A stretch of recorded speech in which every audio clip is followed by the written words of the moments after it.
El Bisbat de Vic i l'Ajuntament de Ripoll reclamen que s'adeqüi la cripta que es va trobar al monestir del municipi fa 7 anys perquè sigui visitable.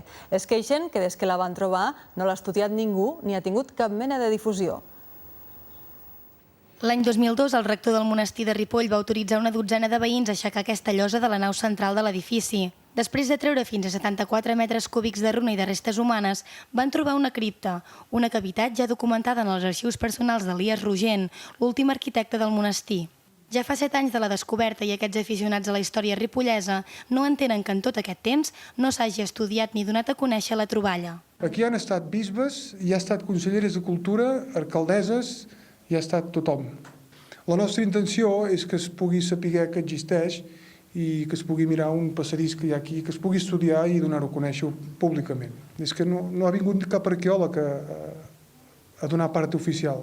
Hi ha hagut bona intenció de fer-ho saber a tothom, però la resposta és silenci sempre. És una infracció de la llei de patrimoni, és una infracció de la llei segurament involuntària, i el que em preocupa és que no estigui legalitzat aquest tema. Per tant, insto formalment a aquestes persones a legalitzar l'activitat que han fet i també insto a la parròquia de Ripoll i al Bisbat de Vic, evidentment, que en el futur tingui més cura amb aquest tipus d'actuacions que sempre han de tenir una autorització. Tant l'Ajuntament de Ripoll com el Bisbat de Vic estan a favor que s'adeqüi l'espai per fer-lo visitable, però des del patronat del monestir, del qual en som membres, encara no s'ha fet cap pas per fer-ho possible. A més de la cripta, el monestir de Ripoll té una necròpolis que no és visitable, però on es poden veure els fonaments de l'època de l'abat Oliva.